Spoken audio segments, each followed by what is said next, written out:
obviously recapping Lafayette, it was a good result, and it was a good way for us to handle the quick turnaround. I think obviously there was a little bit of sluggishness in the first quarter that we fought our way through, and at the end of the day, when you looked at it, we scored on 6 out of 8 meaningful possessions on offense. We finished with touchdowns. I thought we were 20 for 20 in the passing game. We had a 100-yard rusher. We were able to get a lot of guys in there. We were able to get a lot of guys carries, and so I thought offensively we were able to do the things that we wanted to do. Defensively, we obviously didn't have a great first drive. I do think we settled in about midway through the second quarter. We were able to cause 2 turnovers again, which was really important. Getting the 2 interceptions was really good.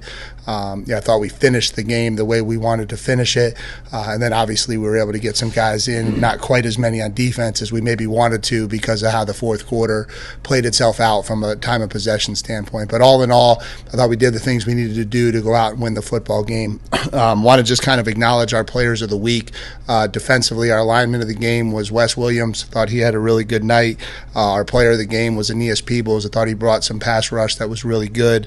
Offensively, our lineman of the game was Scott Elliott. I think he continues to get better every time he goes out there. And our player of the game was Henry Beelan. And while it was a small sample size, I think for him to go in there and operate the way he did, 8 for 8, to account for a touchdown running and throwing, I just thought he did a really, really good job Saturday night, and that was great to see. And then our special teams player of the game was Cam Bergeron. There wasn't a ton of stuff to happen on special teams, but Cam led our team in points as we kind of calculate that internally. And so now turning the page, right, and turning the page to a really good Northwestern football program. Obviously a team that's got a tremendous amount of pride. Have had some challenging things happen over there this summer, but I'm sure they have rallied and regrouped and certainly finished the game against UTEP the way they wanted to, and I think they're starting to hit their stride now. They've been really, really good on defense. They bring back 2 linebackers that we played against last year that are extremely physical, do a really good job stopping the run, really limiting explosive plays. They've got a really good safety, number 0, Coco Azima, who does a really nice job. He played against him last year. Thought he was really talented last year. Still think he is. I think he's one of their biggest playmakers on defense. And then, offensively, they turned over a lot, and so they had a lot of new starters coming back. And I think they really got their rhythm about midway through that game last week. And I think what you saw from then on has been pretty impressive. I think their running back Cam Porter is a really talented player. We played against him last year. Thought he was a really effective runner. They've got a whole bunch of tight ends that they cycle through there, not to name them all, but all of them look like what you would think Big Ten tight ends look like. They can run block, they can get open, they can catch the football, and then they got a slot, A.J. Henning, who I think has kind of jumped off a little bit in the way he plays outside on the perimeter. And so it's going to be a really talented group. It's going to be a really tough challenge for our guys, and we're going to have to prepare. It's nice to get a full week of practice and preparation and then get an opportunity to go out there and kind of play our best football on Saturday. So from there, we'll open up to questions. On that last point, I want to ask you about recovery from playing 2 games in 5 days. Are there still residual effects on that you're working through? Or Yeah, I think we'll just be smart a little bit with how we handle this week. It's still not quite a full week. You don't want to dive back in. We weren't really able to have high-volume practice last week, and so if you jump right into high-volume practice again this week, you run the risk of maybe getting heavy legs. And so we'll kind of do about 80 to 85% of what we would normally do on a Tuesday and Wednesday. And that should get us enough. And then we'll do, when we do those things, we don't lose reps. We do a lot in walkthrough to kind of balance the amount of reps we get schematically. We just maybe can't do it all physically the way we would want to. Mike, your offensive line's been a little bit of flux this year, yet through 2 games you haven't allowed a sack. Can you talk about that? Obviously the quarterbacks has something to do with that too, by making smart decisions. You just talk about that a little bit? Yeah, I mean, I don't know about flux. I think maybe flux just in the unknown to you guys of who is going to play. But I think from our perspective, we feel like Mo McIntyre continues to get better and continues to get closer and closer to the player that we knew he could be and that he was last year. I think he's feeling more and more comfortable every day. And he'll just, I think, continue to improve every time he goes out there in the field. Scott Elliott, we talked about, has been really, really good through training camp, and so he's kind of done a nice job at center. I think he's about halftime. He settled down a little bit in the Clemson game. Obviously, I think it was moving really fast for him in first start and all of those things, but since since halftime of the Clemson game. I think he's really settled in. We have two extremely high-end talents in Graham Barton and Jacob Monk, and then Jake Hornibrook's been a kid who has been penciled in as a starter since the day he got here, and he's played a lot of college football, and he's playing at a really high level. And so, maybe it's in flux because of the newness to everybody else, but I think internally we feel pretty good. And obviously, we just got to continue to get Justin Pickett healthy. I think that's where the depth comes in, and getting Justin Pickett healthy, getting Brian Parker and Matt Craycraft more and more snaps, getting Jake Long healthy, and getting him more and more snaps, so we can continue to build the depth that we want to have. Through 2 games, you've only given up 2 touchdowns. I'm curious what, through those 2 games of film, what stood out to you that you liked best about what your defense has been able to do so far? Yeah, I think we are closing ground well. I think we're eliminating explosive plays well, and I think if you can tackle and eliminate explosives, it's hard sometimes for offenses to drive the length of the field consistently and finish drives. And so I think we've been able to do that. I still think there's and we've talked to the defense about this, I still think there's a level we can get to that we're not at yet, with just how we execute play in, play out, how we communicate, how we function within the defense as offenses continue to throw different looks at us and different things at us, which maybe will allow us to control the flow of the game a little bit more consistently. There have been times where I think drives have been put together that maybe we could do a better job with, but I think ultimately we're trending in a really good direction. Sometimes when you start a season, you don't want to wear guys out, just tackle leading up to games and so forth. Is there a little bit of uncertainty about how well a team might tackle when you start? I mean, your guys, because Clemson in particular, in the secondary, they caught a ball, and 9 times out of 10 it felt like they were catching them and bringing them down to the spot.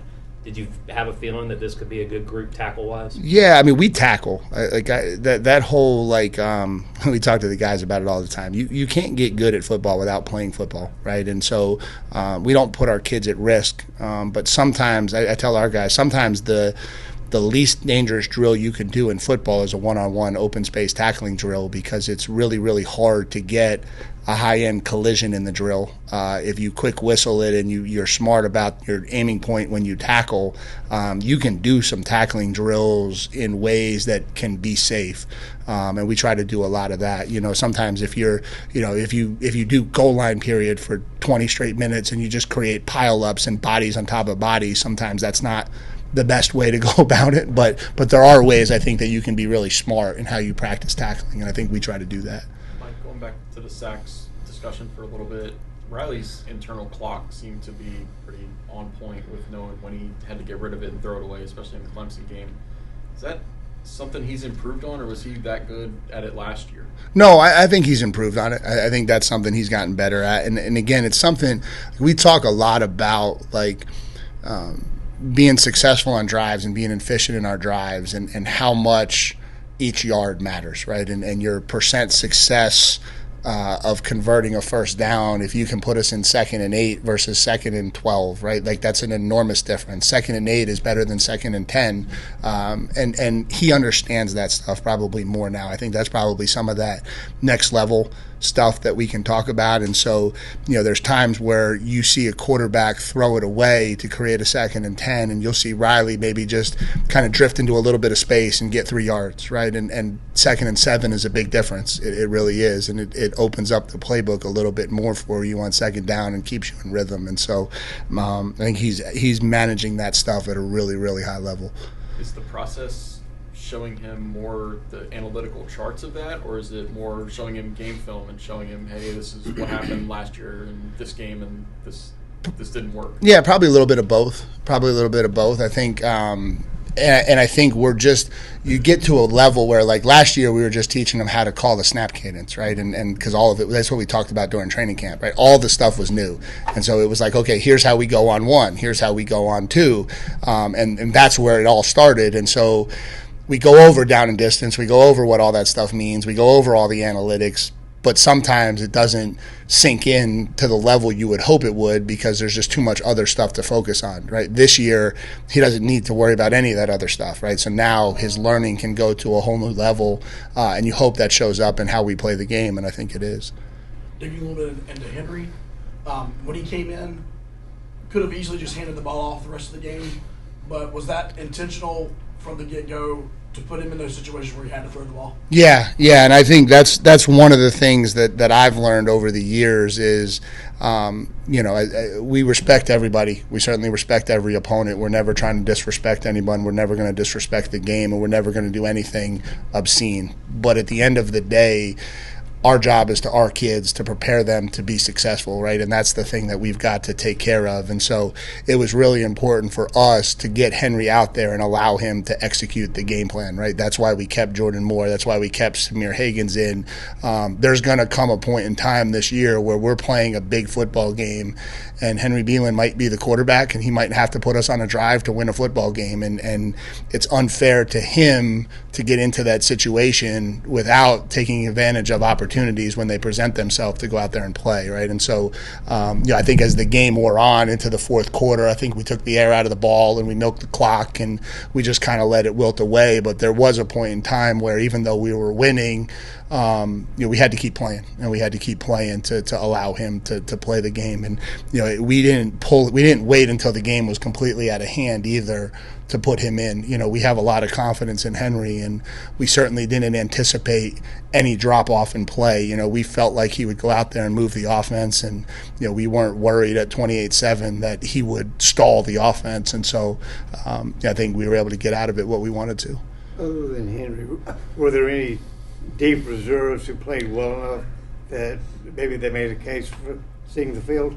Yeah, I don't know about deep reserves, but it was great to get John Tavis Robertson out there a little bit more and get him going again. He was battling an ankle all through training camp, and it was good to see him run around.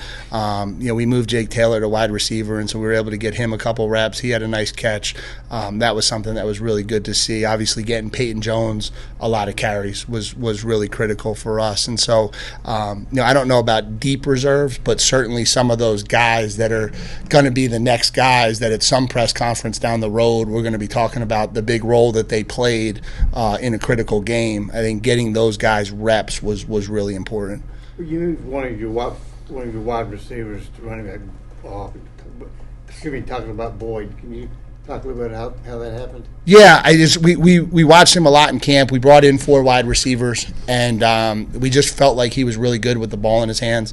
And Marquise Collins has still been battling a knee injury, and so he's not quite up and running. And obviously Jalen Coleman's been kind of banged up a little bit. We hope to have him back this week. And then Travis Bates had a little bit of a knee thing that he was dealing with in training camp. And Karan Boyd looked really good when he had the ball in his hands. And so we kind of slid him back there, and I think it's stuck. And so he's kind of transitioned over to that position. Could he be the next Jordan Waters?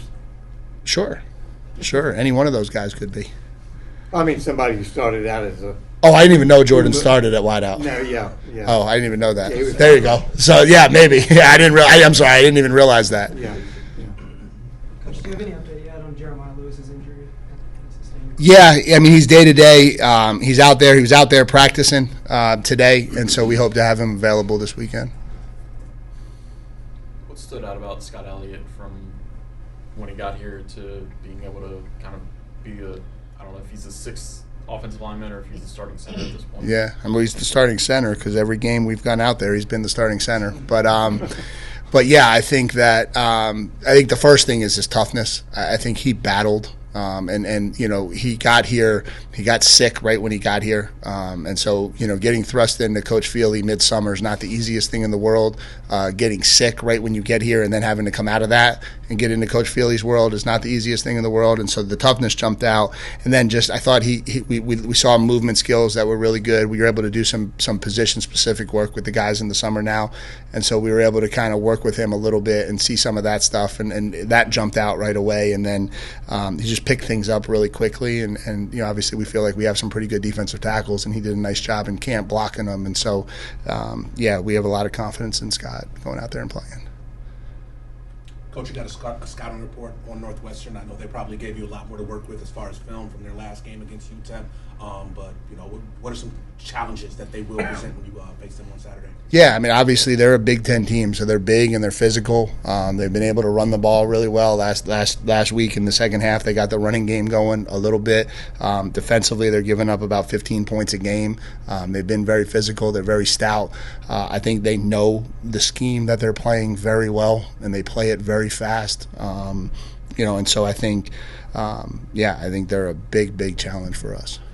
I know Aaron brought up the point that you guys have only given up one touchdown in each game so far on the defensive side of the ball. Is there any area, on that side of the ball that you can nitpick on as far as what you guys can improve on when you go into the Northwestern game? Yeah, I think our guys would tell you I can nitpick on a lot of things. Listen. I'm a defensive coordinator who's not overly positive by nature, and so I can find a lot of things wrong with how we're playing defense, no matter what's going on. But I think, like I said, I think we're tackling well. I think we're covering well. I think there's some areas in the run game that we'd really like to tighten up and play a little bit better. I think our kids would tell you that. I think we got to do a little bit better job on third down, getting off the field. I think that's something that we haven't been great at through 2 games, and so I'd like to see that get a little bit better. I'm really happy with how hard we're playing. I think that's a staple of who we are, and that's continued to show up, and so we're really excited about that. And this group has high expectations of themselves, and so I think they're pushing even to what I say. I think they know it before I say it now. Good. Thanks, guys. Appreciate you guys coming out. Appreciate you.